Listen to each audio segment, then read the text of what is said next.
What's going on, everybody? It is Monday, April 13th, and we've got some action all over the place. So, quick recap though. The Masters did conclude last weekend, or this weekend, yesterday. It concluded over the weekend.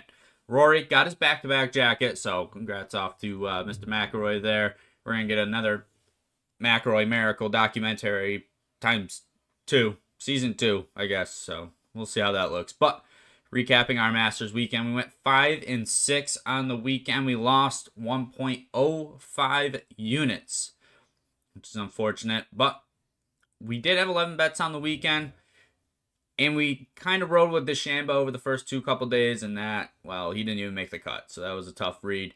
And did have Rory and Scotty winning with that big guns bet for DraftKings. So if you guys got into that one cashed because Rory obviously won. Scotty was in second, so that was pretty good.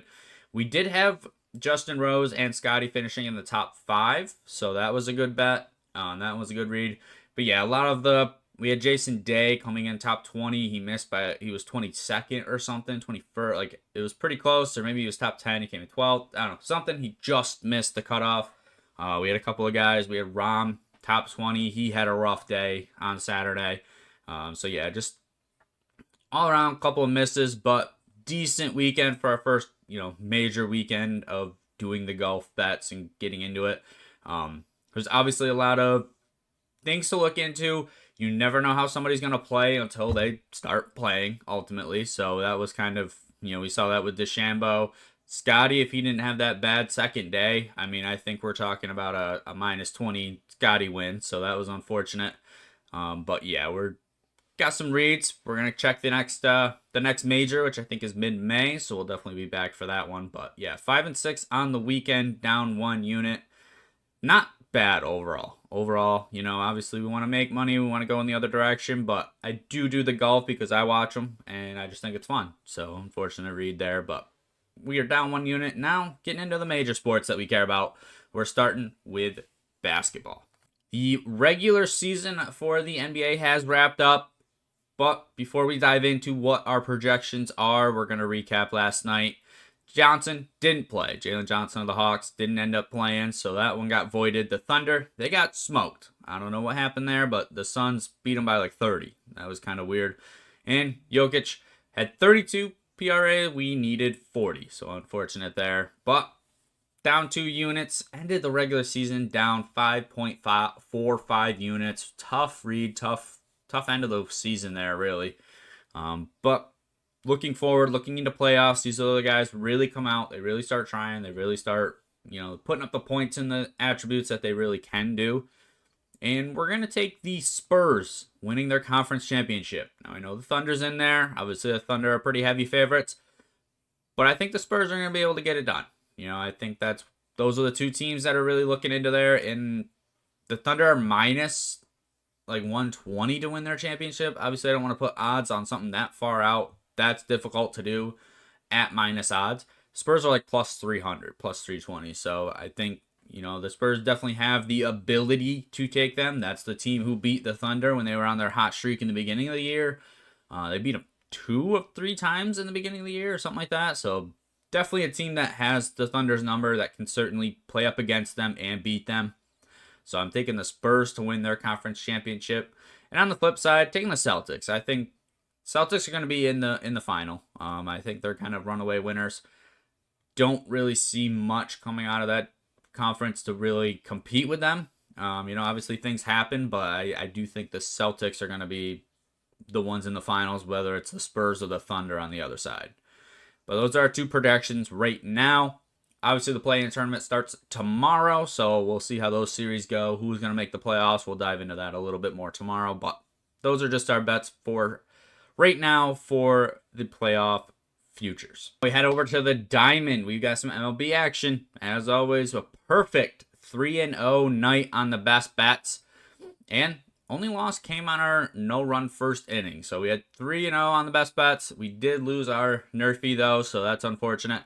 But Hauser got pulled in the 5th. We needed him to stay under 50.5 outs. Did that. Rangers, Dodgers, they had 7 total runs. We needed them to be 8 or under, so did that. And Chris Sale got the win for the Braves. So that was a perfect 3-0 night. Now, with that loss, we did only go up 2.11 units, and we are down 0.5 units on the season, so that is unfortunate. But we got 3 best bets and another nerfie, so hopefully we turn that around. We have the Red Sox, looking for them to cover the spread, going up against the Twins. It's a 1.5 spread, so the Red Sox just need to win by 2. And we have Christopher Sanchez, looking for him to get the win against the Cubs. And Skeens, he's kind of got to figure things out this week. He's had a rough start to the year, 2 bad outings, did decent last one, but still not really what we're used to from Skeens. So I'm hoping he gets that heading in the right direction tonight, and we're taking his over 6.5 strikeouts, so 7 or more strikeouts. Now, our no-run first inning is the Astros versus Mariners. Currently 1-1 on the season on nerfies, so hopefully we can make that 2-1 tonight. But those are our best bets for the MLB. Now, heading to the NHL, we're nearing the end of the regular season. I believe that stops Wednesday, and the playoffs start Saturday or Thursday, Saturday, something like that. I think it's 16th, and then playoffs start 18th. That's how it goes with the NHL. But recap of last night. Tough 0-2 night. The Islanders, they got blown out. Mammoth Flames ended at 5. We needed over 6.5, so unfortunate there. And Tim Stetzel didn't end up playing. He did get voided. Not sure what happened there, but he didn't end up playing. Down 2 units on the night, but on the season, we are up 3.82, so looking good. Looking good there. We'll do the same kind of thing in the NBA. Once the regular season ends, we'll start doing, playoff projections, series winners, things like that. But right now, still in the regular season, so we still have some best bets to rip through.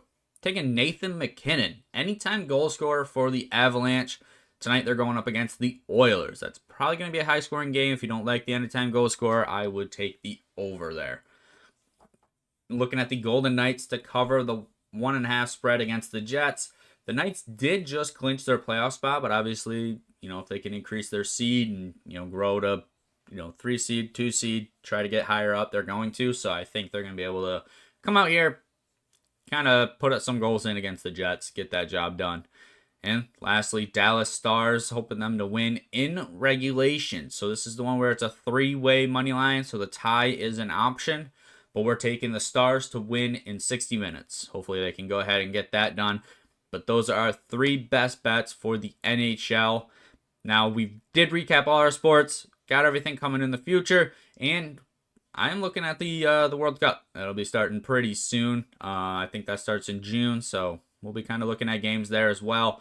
And we have that another major coming in May, so pretty excited to get those things going.